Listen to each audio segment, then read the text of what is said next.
السلام علیکم ورحمۃ اللہ۔ اعوذ باللہ من الشیطان الرجیم، بسم اللہ الرحمن الرحیم۔ آج کی آیت سورہ فاتحہ آیت نمبر 6۔ اللہ سبحانہ و تعالیٰ نے ارشاد فرمایا کہ صراط الذین انعمت علیہم، یعنی ان لوگوں کا راستہ جن پر تو نے انعام فرمایا۔ اللہ سبحانہ و تعالیٰ اپنے بندوں کو سکھا رہا ہے کہ پریکٹیکل آپ کو رول ماڈل کہاں سے ملیں گے۔ یہ محض ایک دعا نہیں، ایک سمت ہے، ایک منزل ہے، ایک قافلے کا نام ہے۔ انسان جب اہدنا الصراط المستقیم کہہ کر سیدھی راہ مانگتا ہے تو سوال اٹھتا ہے، یہ راہ کس کی ہے؟ کہاں سے پہچانی جائے؟ کون لوگ ہیں جو اس پر چلے اور سرخرو ہوئے؟ قرآن نے اس کا جواب دیا، صراط الذین انعمت علیہم، یعنی وہ راستہ جس پر انعام یافتہ لوگ چلتے رہے۔ یہ انعام یافتہ کون ہیں؟ ایک اور آیت نے ان کی فہرست کھول دی۔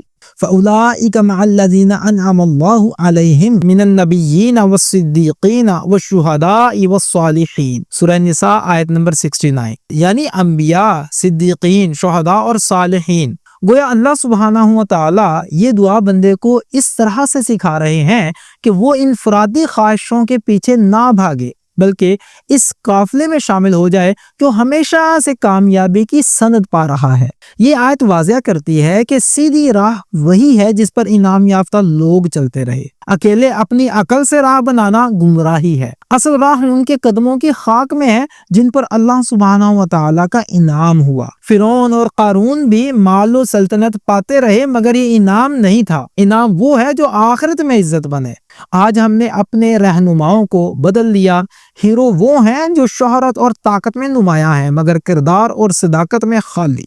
قرآن کہتا ہے کہ انعام یافتہ قافلے کو پہچانو اور انہی کے پیچھے چلو۔ یہ دعا ہمیں صرف فرد کی نہیں، امت کی یاد بھی دلاتی ہے۔ پاکستان ہو یا پوری امت، ہماری کمزوری یہ ہے کہ ہم نے انعام یافتہ قافلے کی پہچان چھوڑ دی۔ نہ انبیاء کرام علیہم الصلوۃ والسلام کی حکمت کو اپنی سیاست میں جگہ دی، نہ صدیقین کی سچائی کو عدالتوں میں، نہ شہداء کی قربانی کو قومی نصب العین بنایا، نہ صالحین کی دیانت کو بازاروں میں۔ نتیجہ یہ ہے کہ ہم دعا تو پڑھتے ہیں مگر عملی طور پر الٹی راہوں کے مسافر ہیں۔ لہٰذا اپنے اور اپنی اولاد کے لیے انعام یافتہ طبقے میں سے نمونے تلاش کرو۔ ہر عمل سے پہلے یہ سوال کرو، کیا یہ انعام یافتہ قافلے کی راہ سے مطابقت رکھتا ہے؟ اے اللہ، ہمیں ان لوگوں کی راہ پر چلا جن پر تو نے انعام کیا، ہمیں بھی اس قافلے کا ہم سفر بنا جس نے تیرا نور تھاما، تیرا شکر ادا کیا اور تیری رضا پر جان بھی قربان کر دی۔ ہمیں انہی میں شامل فرما، آمین یا رب العالمین۔